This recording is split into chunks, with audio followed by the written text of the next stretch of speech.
Hi everyone, it's me, Julia from Festival Knits. I'm happy you're joining. It's actually my third episode that I am recording. And yeah, my third episode of a knitting podcast. And I am from Germany. I live in Germany, in the south of Germany, but I'm coming to you from Spain today, because I'm gonna be here for the whole of April, and I'm gonna work remotely, and I'm trying to surf as much as possible because that is another one of my most favorite ways of how I spend my time besides knitting or being crafty. I hope the audio quality is okay because I don't have my usual setup with me, so I'm just gonna work with what I have here. And yeah, I'm glad that you're joining me today. I hope you have a project that keeps you engaged, that you like working on, doesn't give you any headaches. I had a lot of surgery and administrative stuff with sweaters going on this last week, so I hope you're just knitting and not thinking too much maybe, or if you have a challenging project, you're just like to follow all the quirks in your project. I have, let me think. So I have released the last episode in January, so a lot of things have happened, obviously. But I think it's still, and the whole knitting world is talking about summer knits, which I understand. But my favorite part, or my favorite thing about knitting is knitting sweaters and knitting garments out of wool. I think that's just what I like the most. I also like wool, like woolly wool. So I think it's just natural for me to prefer knitting the winter stuff compared to the summer stuff. But then obviously in summer I don't want to give up on knitting completely, so I throw in like some summer knitted pieces, like some knitted pieces for summer. But I thought it's still early enough and not warm enough, so I can work on some sweaters and work on some of the wool I have. I'm wearing a sweater from a Sadness Garn pattern book, which is soft for women. I think it's that's how it's called in English. I found it at my local yarn store like 2 years ago. Now it's super hard to get a hold of the patterns.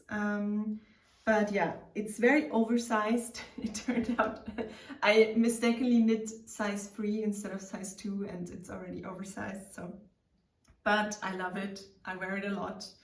It's perfect as like a layering piece on top of other things. So I'm just really glad I brought it. And it's keeping me warm inside of the house also, because it's not too warm. It's warmer outside than inside, let's say, but that's how spring and autumns are in Spain, I guess. And I've brought a bit of wool with me to work on 2 projects, but I also obviously got a bit inspired as always, and that's what I'm going to show you. I'm going to show you one finished project, and that is the September hat by PetiteKnit. I can show you. I haven't woven in the ends, so maybe you can see that. I've had the pattern already since a couple of years actually, but I have never made it. I've started it and then I haven't finished it. And now I was just thinking, okay, I got this wool when I bought my new loom, because I started weaving as well. Another thing that is that where my inspiration can go into when I'm working with wool. But yeah, I was like, okay, I don't think I want to use it for weaving. It's a superwash merino, hand dyed, and it's not really my color, I would say, even though I'm more drawn to lilac now.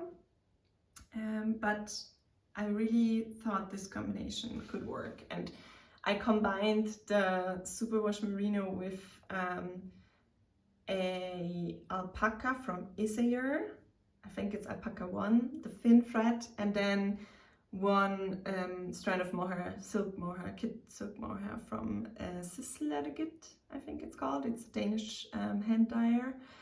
It was basically just leftover yarn that I had with me, and I think they just create a really nice fabric. It's very squishy.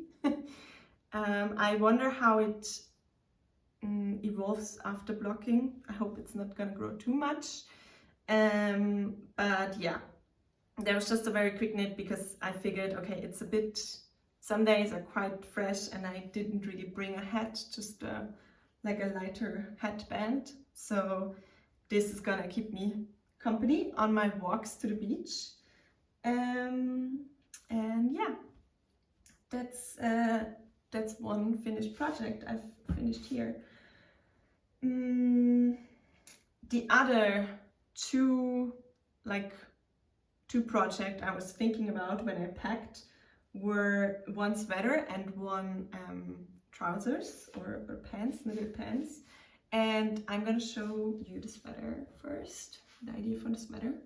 So, or maybe I show you the yarn first, because that's what I've packed. One fell to the ground, let me get it. So, the one I haven't started is the one for the trousers. I got inspired by Le Poule, the French designer. I really, really like her designs. She's just this quirky designer that I like when it comes to just random. I mean, I think it's very much aligned with my channel name, Festival Knits, because obviously when you go to a festival you can maybe wear a bit of more quirky knitted stuff than in daily life. And she has the disco trousers pattern, which is a long pants with white legs and some holes also, like a hole structure, I don't know how you call it.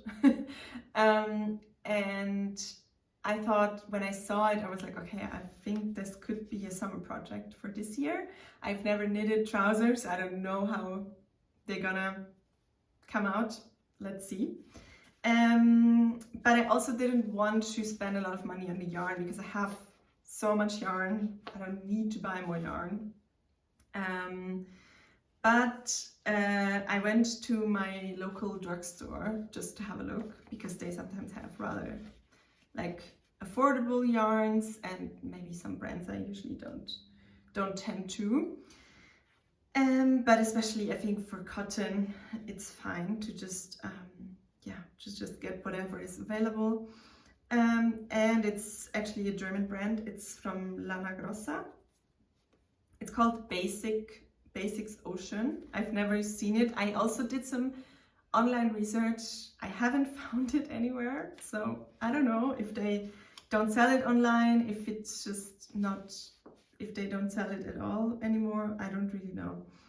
And I picked out all the skeins that they had left of these two colors because I thought maybe I could make a striped pants. And I got 6 skeins, so it's not that much, but I think in the end I might just make some shorts and just shorten the pattern. And these days I was also inspired by lesfillesducoeur, because I've never made, I don't think I've made a pattern from them, but they have the Lotta Pants, which is already striped, so maybe that's also an idea. Let's see. But that's what I have here. I haven't started it. The other one of my most valuable purchases from last year is some Noro yarn. Show you this amazing color. I really hope the focus is gonna work. And it is Noro Madara, I think it's called. So it's one of the most popular ones by Noro yarns, and it's a blend of wool, silk, and alpaca, I think. So dream combination, in my opinion. And it's also the fabric. It turns out so interesting because it's rather lightweight. I didn't hold it with anything. I wanted it to really shine. And I hope that's what it's doing. And it has like the main color, it's foresty green, but then it has speckles of like darker green and also black and yellow, black and blue. So it's just very fascinating. I had to modify the pattern a bit because I was not really happy. Like, I haven't even told you what I'm doing with it, but you've seen the hint, the first piece. So I wanted to make like a slouchy, comfy sweater with this yarn because I thought just a simple sweater pattern, bit oversized, would be the perfect fit to just let the yarn shine in the end. And I came up, or I ended up with the Billy sweater by Isager. I think Helga is her name, Helga Isager, the founder of Isager Yarns as well. And there was not a lot of info on the, or I didn't care. Maybe I also just didn't care about the pattern because I was like, yeah, I really like the design. It's like a round yoke, and then like it has some shoulder details here, but it's very classic, classic sweater, classic wool sweater. And when I opened the file, I was like, oh no, because it's written in a way that you basically sew the back and front together on the sides, and you also knit the arms flat and then sew it together. And I didn't want to do that. Like, I really don't think it's necessary to sew that much when it comes to my knitting. And that's why I tried, or I'm trying to modify it in the way how the pieces are coming together. So I didn't start on the bottom in the back.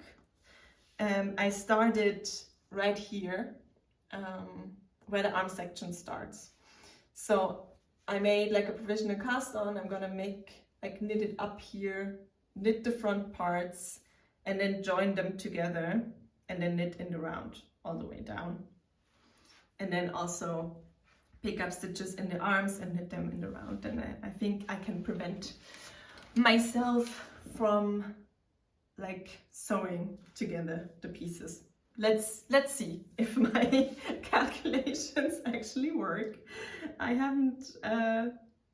don't think I've ever modified a pattern that much, so let's see how that goes. I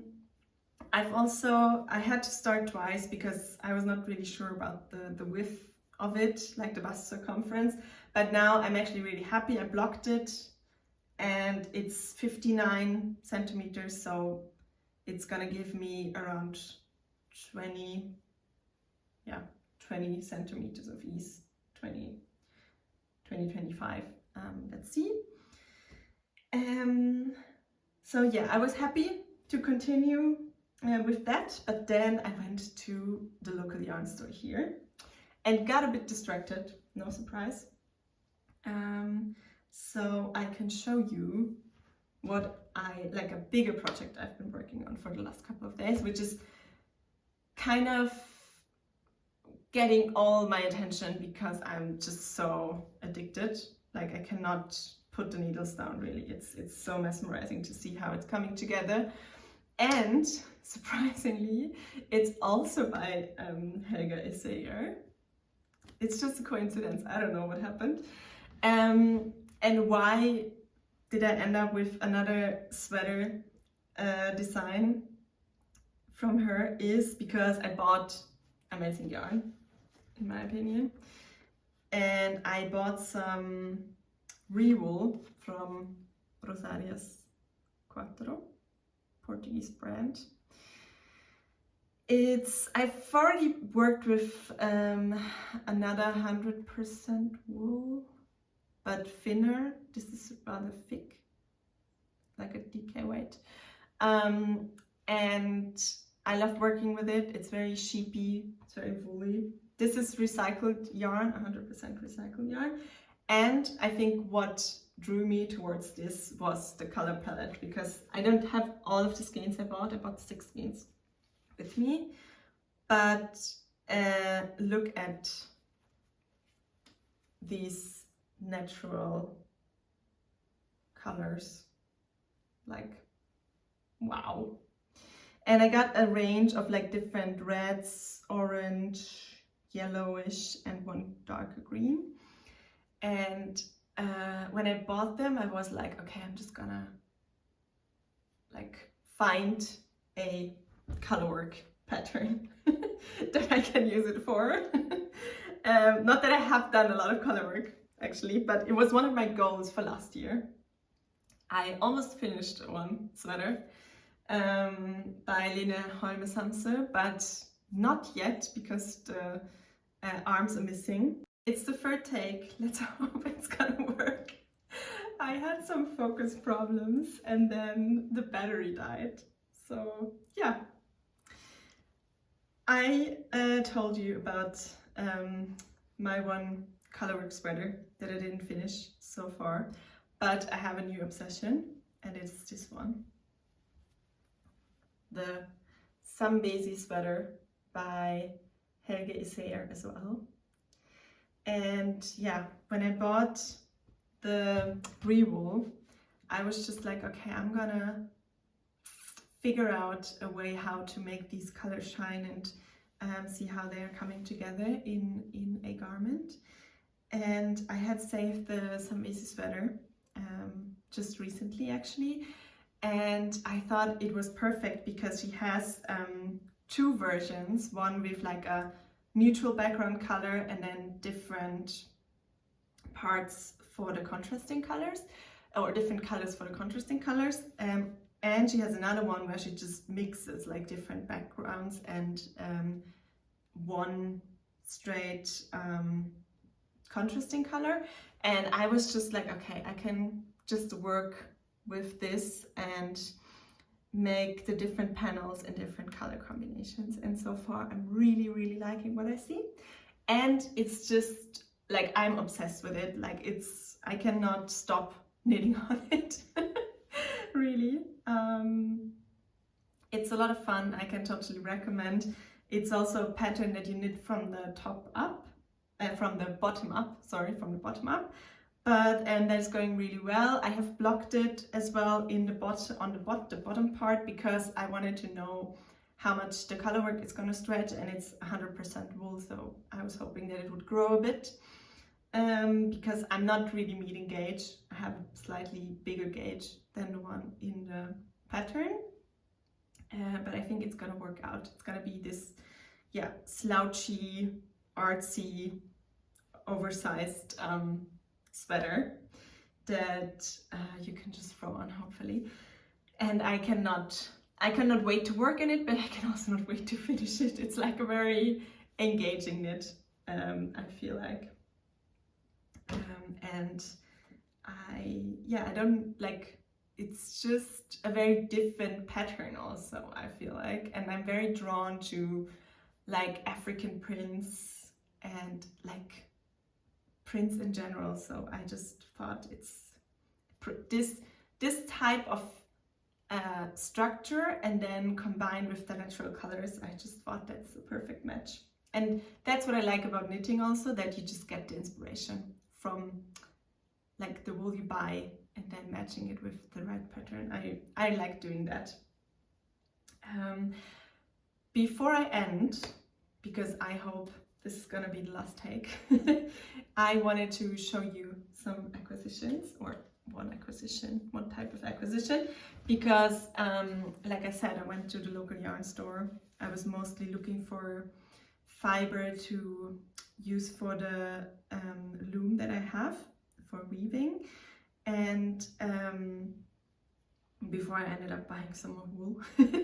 And I thought I would try some silk actually for weaving, because so far I've only used cotton and linen blends, and I've also experimented with a bit of wool, but for now I'm just trying to like create the first fabrics or smaller like cloth for the household, let's say, and I think cotton, linen or silk would be the best choice for that.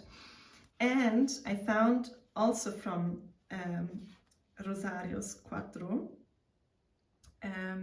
a 100% silk fiber, and it's called Madragoa. Here you can see. And they had quite a wide color palette, a range of colors, and I was craving some colors, so that's what I ended up with. I got 2 of the pink one because I thought maybe the pink could also be a nice summer garment. I haven't really knit with silk so far. I also got this off-white, more like a basic color choice, because I'm always trying to be very conscious about how the fiber is produced that I'm using, and just trying to make conscious choices about what I buy and where I buy. So for this one, I don't really know. I'm gonna do some research on that. But yeah, I think for the weaving, it's worth to give it a try. And yeah, I think that's it for now. Maybe I will go back to yarn store and I can show you some more. I would love to hear from you if you have any recommendations for Spanish brands that you like to work with, or different types of Spanish yarns. I'm also weaving a lot right now, so if you're interested in that, let me know in the comments. I would be happy to share the journey with you, the progress, how I started, all these kind of things. And yeah, I hope you enjoyed hanging out with me. Hope you enjoyed the episode. I hope to keep you posted soon and show you the progress at, especially on the Zambezi sweater, because that's my main focus right now. And let me know if you have any questions. I try to link all the patterns and the yarn below, and yeah, hope to talk to you soon. Bye.